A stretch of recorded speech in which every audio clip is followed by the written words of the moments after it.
ரமேஷ் அவர்கள் திரைப்பட இசைக்கலைஞர் சங்க தலைவர் அவர்களை பேச அழைக்கிறோம்.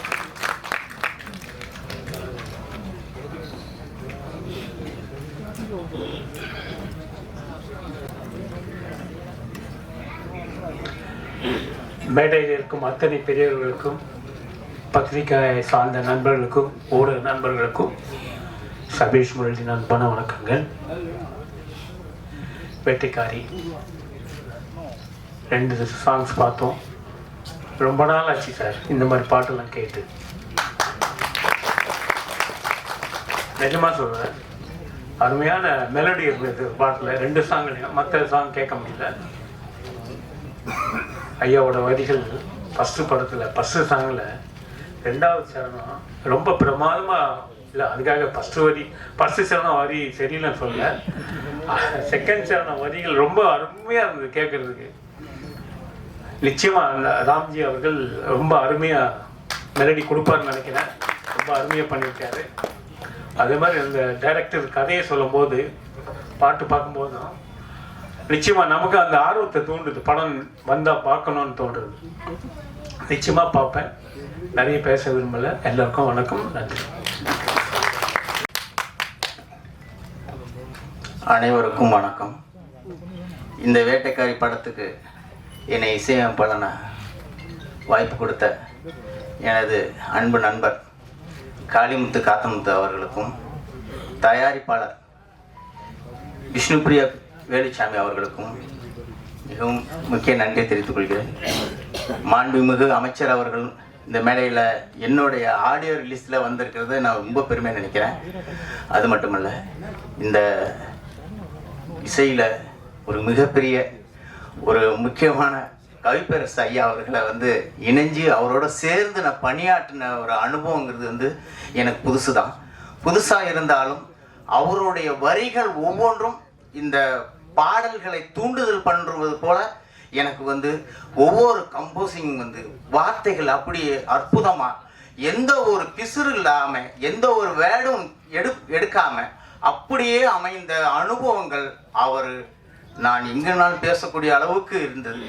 அதனால் எனக்கு அவருடைய பணியாற்றுங்கிறது மிகப்பெரிய எனக்கு ஒரு வெற்றி கிடைச்சிருச்சுங்கிற ஒரு நம்பிக்கை ஏற்படுத்தினது.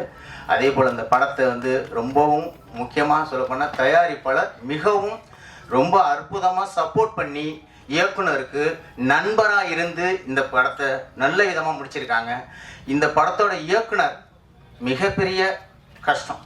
ஏன்னா இந்த மாதிரியான ஒரு பெரிய ஃபாரஸ்ட்டில் இவ்வளோ ஒரு யாருமே போக முடியாத ஒரு இடத்த பிடிச்சி இதுதான் எனக்கு வேணும் அப்படிங்கிற ஒரு ஸ்டெப்பனாக இருந்து இந்த படத்தை முடிச்சாருங்கிறது எல்லாருக்குமே கண்ணீரே வந்துடும். அந்த மாதிரியான ஒரு லொக்கேஷனை அவர் பிடிச்சி இந்த ஸ்கிரிப்டை பண்ணியிருக்காரு. படம் பார்த்து அந்த ஆர்ஆர் பண்ணும்போது அந்த படம் பார்க்கும்போதே நமக்கே தன்னறியாத ஒரு பயங்கரமான ஒரு இந்த மாதிரியான ஒரு படங்கள் நமக்கு கிடைச்சதை நம்ம மிகப்பெரிய ஒரு வரப்பிரசாதமாக நினைக்கணும் அப்படிங்கிற மாதிரி எனக்கு ஒரு சந்தோஷம் இருந்தது. அதே போல் இந்த படத்தில் நடிச்சிருக்கிற ஆர்டிஸ்ட்டுங்க சஞ்சனா சிங்லேருந்து ஹீரோ எல்லாருமே ரொம்ப சப்போர்ட் பண்ணியிருக்காங்க. பவர் சிவா சார் டான்ஸ் கூட நல்லா கோஆப்ரேட் பண்ணியிருக்காரு. ரமேஷ் சார் அசிஸ்டண்ட்லாம் மிகப்பெரிய சப்போர்ட்டிவாக நல்லா டைரக்டருக்கு ஒர்க் பண்ணியிருக்காங்க. எல்லா டெக்னீஷியன்ஸும் நல்லா ஒர்க் பண்ணியிருக்காங்க. பத்திரிகையாளர் நண்பர்களும் சரி, இந்த படத்துக்கு நீங்கள் கொடுக்குற சப்போர்ட்டு தான் எல்லா இயக்குனர்லேருந்து மியூசிக் டைரக்டர்லேருந்து அசிஸ்டண்ட்டுங்கலேருந்து எல்லாருக்குமே நல்ல ஒரு வெற்றியை கொடுக்கும். நீங்கள் தான் சப்போர்ட் பண்ணணும் எல்லாருக்கும். தேங்க்யூ. வணக்கம், என் பேர் காளிமுத்து. இது என்னோட 4வது படம். ஃபஸ்ட் படம் அலையடிக்கு இது பண்ணேன். அடுத்து காதல் என்றால் என்ன பண்ணேன், கோவலனின் காதலி, திருப்புகழ், இப்போ வேட்டைக்காரி.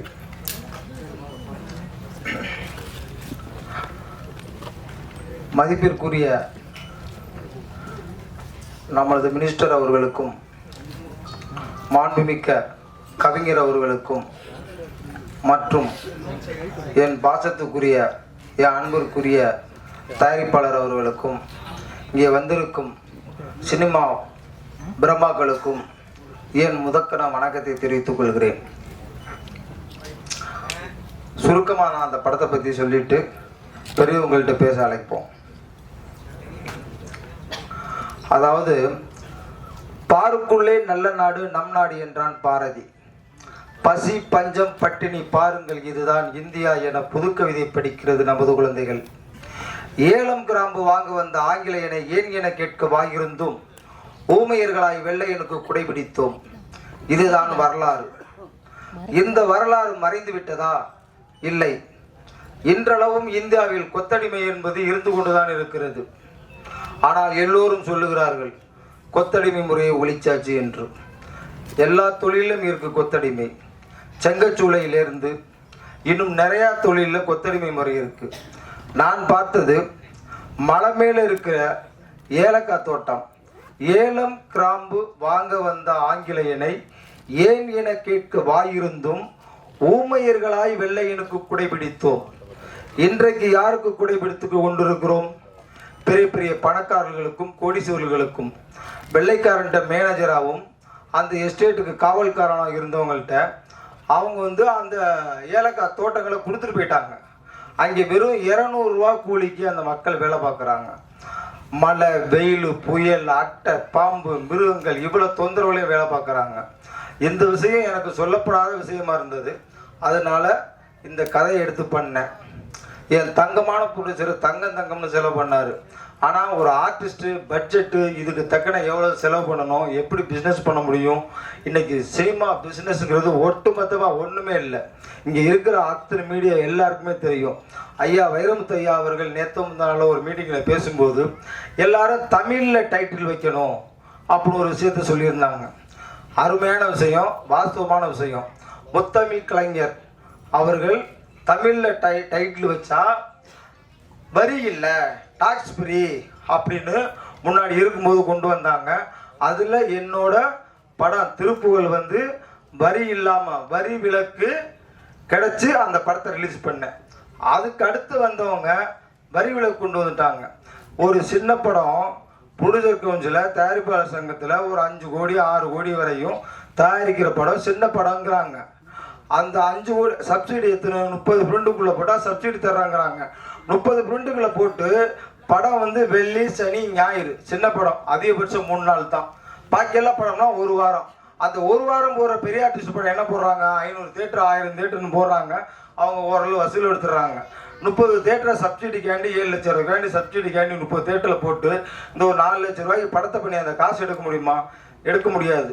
அதனால இங்கே நம்ம அமைச்சர் இருக்காங்க, ஐயா இருக்காங்க, கவிஞர் ஐயா, இவங்கெல்லாம் சேர்ந்து அந்த வரி விலக்கை திரும்ப கொண்டு வந்தால் சினிமாவுக்கு கொஞ்சம் நல்லா இருக்கும்.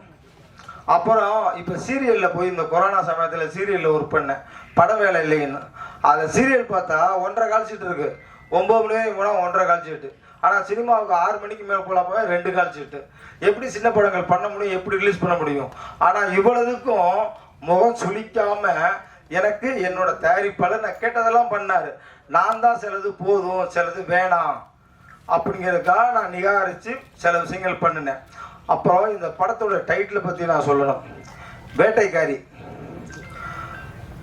இந்த மலை மேலே விருதுநகர் ராஜபாளையம் பக்கத்தில் மேற்கு தொடர்ச்சி மலை மேலே ஒரு 6 ஹவர் மேலே மலை மேலே போகணும். ஒரு சைக்கிள் கூட போக முடியாது, ஒத்தையடி பாதை கூட இல்லை. அந்த மாதிரி ஒரு லொக்கேஷனில் தான் ஏலக்காய் தோட்டம் தமிழ்நாடு பாடு கேரளா பாடு தமிழ்நாடு பாடு முடிகிற இடத்துல இருக்குது. அந்த லொக்கேஷனை கொண்ட காட்டினேன், பிடிச்சிட்டு ஓகேன்னு சொல்லிட்டாங்க. அதுக்கு ஒரு டைட்டிலை வச்சு நம்ம கவிஞர்கிட்ட போய் சொல்லும்போது கதையெல்லாம் நல்லா இருக்குய்யா, கவிஞரை பிடிச்சது அதுக்கு முன்னாடி கவிஞரை பிடிச்சது பெரிய படம் ஆகி போச்சு. நம்ம பண்ணுறது சின்ன டைரக்டரு சின்ன படம். நானும் ஐயாவோட உதவியாளர்கிட்ட கேட்டு பார்த்தேன், பிடிக்கவே முடியலை, பார்க்கவே முடியலை.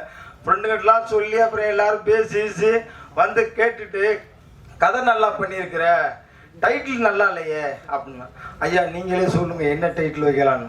வேட்டைக்காரன் ஐயா நல்லா இருக்கு அப்படின்னு சொன்னார். சொன்னேன், அத்தனை பேரும் இதே மாதிரி தான் சூப்பராக இருக்கு அப்படின்னு சொன்னாங்க. இன்னைக்கு வரை எல்லாருமே நல்லா இருக்கு அப்படின்னு சொல்லி அது சந்தோஷமாக அமைஞ்சு போச்சு. இந்த கதைக்கு ரொம்ப பொருத்தமாக இருந்துச்சு. அதாவது கிட்டத்தட்ட வேட்டைக்காரி அப்படிங்கிறது இது ஒரு 4 பாட்டு 5 பாட்டு எடுக்கலாம் இந்த படத்தை.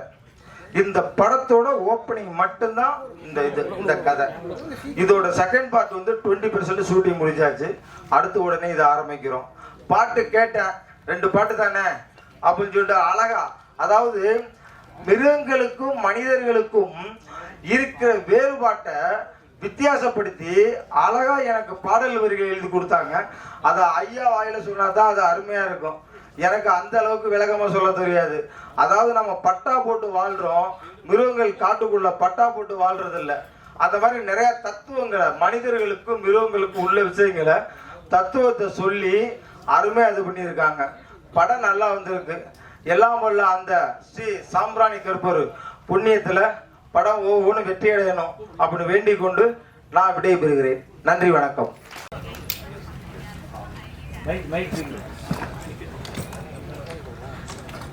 இதோட என்னோட ஃபஸ்ட்டு படம். இந்த படத்தில் சான்ஸ் கொடுத்த ப்ரொடியூசர் சார், டைரக்டர் சாருக்கு நான் இந்த ஸ்டேஜ் யூஸ் பண்ணி ரொம்ப தேங்க் பண்ணிக்கிறேன். ஆக்சுவலாக இது என்னோடய ஃபஸ்ட் ஸ்டேஜ். ரொம்ப நர்வஸாக இருக்குது, ரொம்ப ஹாப்பியாக இருக்கேன், சந்தோஷமாக இருக்குது. ப்ளீஸ் எல்லாரும் படத்தை போய் தியேட்டரில் பார்த்து ப்ளீஸ் சப்போர்ட் பண்ணுங்கள். தேங்க்யூ எல்லாருக்கும். எங்கள் கூடியிருக்கும் அனைவருக்கும் வணக்கம். 2010 ஒரு படம் ஹீரோவாக பண்ணேன், ஏனின மயக்கம். அப்புறம் 10 இயர்ஸ் பேக் அப்புறம் டைரக்டர் காளிமுத்து அவர்கள் எனக்கு ஒரு வில்லன் கதாபாத்திரத்தை படத்தில் கொடுத்துருக்காரு. மிக்க நன்றி. ப்ரொடியூசர் சாருக்கும் ரொம்ப நன்றி. இந்த படத்தை பற்றி லொக்கேஷன் எல்லாமே அவர் சொல்லிட்டாரு. எல்லாருமே இந்த படத்தில் ரொம்பவே ஹார்ட் ஒர்க் பண்ணியிருக்கோம். ப்ரொடியூசர் வந்து இந்த படத்தில் வந்து அவர்கிட்ட ஒரு கெட்ட பழக்கம் இருக்குது. சாப்பிட்லன்னு சொன்னார்னா போதும், எவ்வளோ ஒன்றா சாப்பிடுன்னு சொல்லுவார். ஸோ அதுக்கு எக்கச்சக்கமாக செலவு பண்ணுவார். மழை நாள் பார்த்தீங்கன்னா உங்களுக்கு வந்து எதுவுமே கிடைக்காது. ஸோ நான்வெஜ்லேருந்து எல்லாமே கீழேருந்து கொண்டு அரேஞ்ச் பண்ணி இந்த மாதிரி ஒரு ப்ரொடக்ஷன் நான் பார்த்ததில்ல லைஃப்பில். ஸோ டெஃபினட்டாக ரொம்ப சூப்பராக அரேஞ்ச் பண்ணார். கண்டிப்பாக அவருக்காகவே இந்த படம் ஓடணும், கடவுள்கிட்ட வேண்டிக்கிறேன். டெஃபினட்டாக இந்த படம் வந்து எல்லா சேனல் மெம்பர்ஸும் கொஞ்சம் சப்போர்ட் பண்ணுங்கள். தென் டிஸ்ட்ரிபியூட்டர்ஸ் தயவுசெய்து பாருங்கள் படத்தை. புது ஹீரோ புது ஹீரோயின் பார்க்காதீங்க. ஹீரோயின் வேறு லெவல். அவங்க வந்து மலையில் வந்து கேரவன்லாம் எதுவுமே கேட்கல, சின்ன ஒரு ரூமு அதுலேயே அட்ஜஸ்ட் பண்ணிட்டு படம் பண்ணாங்க. ரொம்ப டெடிக்கேஷன், நல்லாவே பண்ணாங்க. நான் வந்து ஒரு ஹீரோ லெவலில் அவங்கள பார்த்தேன். ரொம்ப ஃபைட்லேருந்து எல்லாமே. So excellent. இந்த படம் என்னோட மெயின் ரீசன் என்னன்னா டைரக்டர் ரொம்ப மிகப்பெரிய ஒரு நன்றி சொல்லிக்கிறேன். Thank you so much. எல்லாருக்கும் வணக்கம். இது என்னுடைய 3வது படம். முதல் படம் அலையடிக்குது, 2வது படம் காதல் என்றால் என்ன. 2 படத்துலையும் இன்ஸ்பெக்டர் ரோல் நடித்தேன். இந்த படத்தில் வந்து ஹீரோவுக்கு சித்தப்பாவா நடிச்சிருக்கேன். டைரக்டர் வந்து என்னைய இதில் வந்து நல்லா யூஸ் பண்ணி என்னை மெருகேற்றிருக்காரு. சரி, அவருக்கும் நன்றி.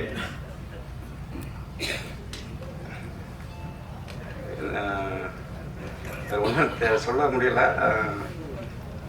இந்த படத்தை எல்லாரும் தியேட்டரில் போய் பாருங்கள். அந்த படம் நல்லா வந்திருக்கு. எல்லாரும் சப்போர்ட் பண்ணுங்கள். பத்திரிக்கைக்காரங்க எல்லாருமே எனக்கு சப்போர்ட் பண்ணுங்கள். படத்தை எல்லாரும் தியேட்டரில் பாருங்கள். இந்த படத்தை வெற்றி அடைவீங்க. நன்றி. வெயிலும் மழையும் பாராமல் எல்லா மக்கள் எல்லாரும் விரும்பும் காசி கடவுளாக இவர் பணிபுரியும் இடங்களில் எல்லாம் பாசம் வளர்த்தவர். நேர்மையும் நெஞ்சுரமும் கொண்ட assistant commissioner of police Chidambaram Murugesan அவர்களை பேச அழைக்கிறோம். அவருக்கு திரு வேலுச்சாமி அவர்கள் சால்வை அணிவித்து மரியாதை செய்வார்.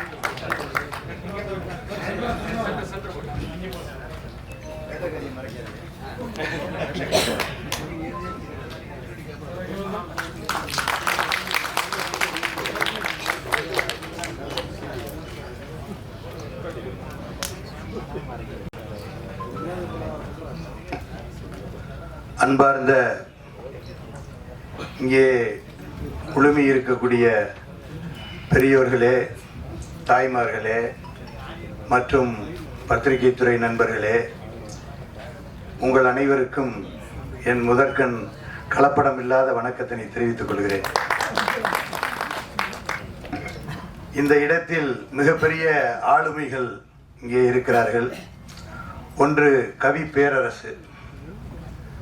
ஒரு காலத்தில் நம்ம எல்லாம் சின்ன பிள்ளையில நம்ம கேட்டிருக்கோம், பாடல்கள் பாடுவாங்க. அந்த பாடல்கள் நம்ம வாழ்க்கையில நுழையாது. ரொம்ப ரொம்ப பழைய பாடல்கள்லாம் பார்த்தீங்கன்னா பார்த்தோன்னே சந்திர பிம்பமோ அப்படிம்பாங்க, அது என்னன்னே தெரியாது நமக்கு. அப்படி இருந்த ஒரு நிலையை மாற்றி கிராமத்தில் எடுத்து சென்று கிராமத்தினுடைய அன்றாட நிகழ்வுகளை மக்களின் காதுகளில் செவிமடுத்தவர் தான் கவி பேரரசு. அதனால்தான் அவர் கவி பேரரசு. ஏனென்று சொன்னால் ராஜராஜ சோழனை நாம் பேரரசர் என்று சொல்லுவோம், மற்றவர்கள் எல்லோரும் அரசர்கள் தான். ஏன் ராஜராஜ சோழனை பேரரசர் என்று அழைக்கிறோம் என்று சொன்னால், அவர் கடாரம் கொண்டான் வரைக்கும் அவருடைய ஆளுமையை செலுத்திய காரணத்தினால்தான் அவரை பேரரசர் என்று அழைத்தார்கள். அதே போல கவித்துவத்தில் எங்கள் ஊருக்கு அருகாமையில் இருக்கக்கூடிய சிறுகூடல்பட்டியிலே பிறந்த கவிஞர் கண்ணதாசன் அவர்களுடைய ஊரிலிருந்து நான் பிறந்த ஊர் கிட்டத்தட்ட ஒரு 7 கிலோமீட்டர் இருக்கும். அவர் பாடல்களும் உலகம் முழுமைக்கும் பேசப்பட்ட பாடல்கள். அதையும் தாண்டி உலகத்தில் இருப்பவர்கள் மொழி தெரியாதவர்களையும் முணுமுணுக்க வைத்த பாடல்களை கொடுத்தவர் கவி பேரரசர் அவர்கள். அடுத்ததாக இங்கே வந்திருக்கக்கூடிய அமைச்சர் அவர்களை நான் சொல்லியே ஆக வேண்டும். எனது சித்தப்பா அவர்கள் எங்கள் தொகுதியிலே ஒரு முறைக்கு மேல் வென்றவர்கள் யாரும் கிடையாது. சே மாதவன் கேள்விப்பட்டிருப்பீர்கள். அவர் 2வது முறையாக வெற்றி பெற்றார். 2வது முறையாக வெற்றி பெற்றார் என்று சொன்னால் கிட்டத்தட்ட 15-20 ஆண்டுகளுக்கு கழித்து வெற்றி பெற்றார். தொடர்ந்து 5வது முறையாக சட்டமன்ற உறுப்பினராக எங்கள் தொகுதியிலே அவர் வெற்றி பெற்றுக் கொண்டிருக்கிறார் என்று சொன்னால், அவர் சார்ந்த இயக்கம் கடந்து, மொழி கடந்து, மதம் கடந்து, இனம் கடந்து அனைவரையும் நேசிக்கக்கூடியவராக இருக்கிற காரணத்தினால் இன்றளவிலும் அனைவரையும் கவர்ந்து 5வது முறையாக சட்டமன்ற உறுப்பினராக பொறுப்பேற்றிருக்கிறார். உண்மையிலேயே என்னை பொறுத்தவரையிலே என் மகன் இங்கே டாக்டர் அவர் வந்திருக்காரு. நான் சொன்னே ஐயா வர்றாரு அப்படின்னு. உடனே நான் கீழே ஜீப்ல இறங்கி நின்றுக்கிட்டு மைக்ல பேசினேன். அதிகபட்சம் இருந்தால் 5 நிமிஷம் இருக்கும். கடகடன்னு கிளம்பிட்டு அப்பா நான் ரெடி வந்துட்டேன் அப்படின்னா. ஏன்னா எங்களுடைய குடும்பத்தில் இருப்பவர்கள் அனைவரும் சித்தப்பா என்று சொன்னால் ஏதோ ஒரு பேச்சிற்காக சித்தப்பா இல்லை.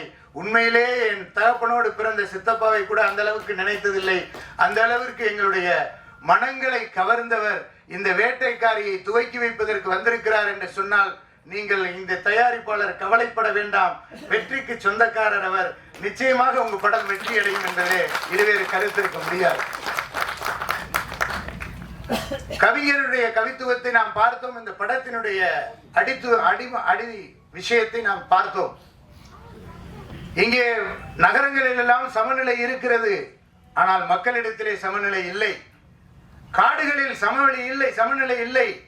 ஆனால் மரங்கள், குருவிகள், பறவைகள் அனைத்தும் சமநிலையோடு வாழுகிறது என்பதை முதல் பாடலிலே அவர்கள் வெளிப்படுத்தினார்கள்.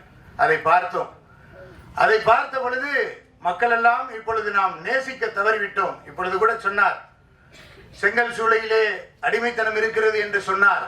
அதற்கு காரணம் என்ன? ஒருவருக்கொருவர் மனித நேசத்தை நாம் மறந்து விட்டோம். பணத்தின் மீது நாம் நாட்டம் கொண்ட காரணத்தினாலே மனித நேசத்தை நாம் மறந்து விட்டோம். நான் எனது சித்தப்பாவை பற்றி சொல்லுகிற பொழுது அவருடைய நேசத்திற்குத்தான் நாங்கள் எல்லாம் அடிமை என்பதை சொன்னேன். நாம் இங்கே சென்னையிலே நாம் பார்த்தோம், தரையிலே நடப்பவர்கள் எல்லாம் தண்ணீரிலே தத்தளித்துக் கொண்டிருந்தோம். அதற்கு காரணம் என்ன? பக்கத்து வீட்டிலே அருகாமையிலே வசித்துக் கொண்டிருந்தவர்கள் அந்த தண்ணீரை தத்தளிச்சதுக்கு அப்புறம் மேல இருந்து பார்த்து, ஹலோ உங்களை எங்கேயோ பார்த்த மாதிரி இருக்கு, 10 வருஷமா உன்னோட அந்த பக்கத்து வீட்டில் குடியிருக்கேன் அப்படின்ற நிலை இருந்தது நாம் பார்த்தோம். அதற்கு காரணம் என்ன? மனித நேயம் கொஞ்சம் கொஞ்சமாக குறைந்து விட்டது. நாம் வீடுகளிலே இருக்கக்கூடிய நல்ல நிகழ்ச்சிகள், சுப நிகழ்ச்சிகள் எல்லாம் பார்ப்போம். அங்கெல்லாம் பார்த்தீங்கன்னா ஒரு கல்யாண வீட்டுக்கு போறோம், ஒரு துக்க வீட்டுக்கு போறோம், எந்த வீட்டுக்கு போனாலும் அந்த வீட்டில் இருக்கக்கூடிய சொந்தக்காரர்கள் எல்லாம் வரவேற்பாங்க. நான் இன்னைக்கு ஒரு வீட்டுக்கு நான் விருந்துக்கு போயிருக்கேன். 3 பிள்ளைய நல்ல கலரா 3 பிள்ளைய நிக்கிறாங்க. வாங்க வாங்க வரவேற்கிறாங்க, எல்லாமே கொடுக்குறாங்க. நம்ம சொந்த சுரத்தில் இப்படி ஒரு பிள்ளைய கலரா பார்த்தது இல்லையே, வித்தியாசமா இருக்கே அப்படின்னு கேட்டா அதை கூட வாடகைக்கு அமர்த்தி வரவேற்கிற நிலை இன்று மாறி இருக்கிறது. அதனால்தான் இன்றைய தினமும் அடிமைத்தனம் இருக்கிறது என்று பதிவிட்டு, இந்த சமூகத்தில் இருக்கக்கூடிய நிகழ்வுகளில் நாம் எல்லாம் என்ன நினைத்துக் கொண்டிருக்கிறோம்? 18ஆம் படி கருப்பரை வணங்கக்கூடியவன் எங்க சித்தப்பா பெரிய கருப்பன். ஆகவே கருப்பரெல்லாம் உங்களுக்கு நாங்கள் வந்திருக்கிறோம். நீங்கள் இந்த மூவிக்கு பேர் ஆரம்பத்திலே கருப்பருடைய ஆசி இருக்கிறது என்று சொல்லி இருக்கிறீர்கள். நிச்சயமாக இந்த பட்டம் வெற்றியடைய வேண்டும். அது காவல்துறையின் சார்பாக நான் முழு மனதோடு வாழ்த்துகிறேன். மேலும் வேட்டைக்காரியினுடைய புகழ் ஓங்குவட்டும். உங்களுடைய இந்த படத்தினுடைய ஹீரோ அதுல பார்க்கல வேற மாதிரி இருக்காரு, இங்க பார்க்கல வேற மாதிரி இருக்காரு. ஒருவேளை டபுள் ஆக்டர் வந்துட்டீங்களா என்னன்னு தெரியல. ஸோ அந்த அடிப்படையில் நீங்கள் எல்லோரும் இன்புற்று வாழ வேண்டும். அவர் நம்ம வேலுசாமி கேட்டுக்கொண்டது போல நீங்கள் எல்லாம் படத்தை தியேட்டரிலே சென்று பார்த்தீர்களானால் இப்பொழுது இது போன்ற புதுமுகமாக வரக்கூடியவர்கள், புதுமுகமாக வரக்கூடிய தயாரிப்பாளர்கள் எல்லாம் ஓங்கி வளர்வதற்கு ஒரு வழிவகை இருக்கும் என்று கூறி, என்னையும் இந்த மிகப்பெரிய ஒரு விழாவிலே அழைத்ததற்கு மீண்டும் ஒரு முறை கலப்படம் இல்லாத நன்றியினை தெரிவித்து உரைக்கு திரையிடுகிறேன். நன்றி, வணக்கம். பத்தி சொல்ல மாட்டேன். எங்க ஊர் பக்கத்து இருக்காரு, சொந்தக்காரரு, ஒரு அடிப்படையிலிருந்து மிகப்பெரிய லெவலுக்கு வந்தவர். பேரரசு அவருடைய படங்கள் எல்லாம் வெற்றி படங்களை தந்தவர். அவரும் இங்கே வந்திருக்கிறார். நிச்சயமாக அடுத்து அவரோட ஒரு கூட்டணி அமைச்சு அடுத்து நீங்க பண்ணுங்க. உங்களுடைய வாழ்த்துக்கள். நன்றி, வணக்கம். மேடையில் இருக்கிற பெரியவங்க எல்லாரையும் வணங்கிக்கிறேன். அரங்கத்துக்குள்ள வாழ்த்த வருகை தந்திருக்கின்ற சினிமா நலம் விரும்புகள் அனைவருக்கும், எங்களை வளர்த்து விட வருகை தந்திருக்கின்ற பத்திரிகை ஊடகத்துறையைச் சேர்ந்த அத்துணை சொந்தங்களுக்கும், தயாரிப்பு நிறுவனம் கர்பர் பிலிம்ஸ் குடும்பத்தார்களுக்கும், இயக்குனர் காளிமுத்து அண்ணன் அவர்களுக்கும் நன்றி கலந்த வணக்கம் தெரிவிச்சுக்கிறேன். ராம்ஜி சாருக்கு நான் ஸ்பெஷல் தேங்க்ஸ் சொல்லணும். ஏன்னா இந்த வேட்டைக்காரி மேடை வந்து எனக்கு ஒரு அற்புதமான மேடை. நான் நன்றி சொல்லக்கூடிய உலக மக்களின் ஒப்பற்ற கவிஞர், உலக தமிழ் மக்களின் ஒப்பற்ற கவிஞர் ஐயா கவிப்பேரரசு ஐயா அவர்களுடைய 4வது பாடல். நான் அந்த பாட்டு எனக்கு ஐயா அவர்கள் இயற்கை சார்ந்த விஷயங்கள் நான் பாடியிருக்கிற எல்லா பாட்டுமே ஒரு முத்தான பாட்டு. எனக்கு கிடைச்ச முதல் வாய்ப்பு இடம்பொருள் ஏவல் அப்படிங்கிற ஒரு படத்தில் வையம்பட்டி வாழைக்குட்டி அப்படி ஒரு பாட்டு.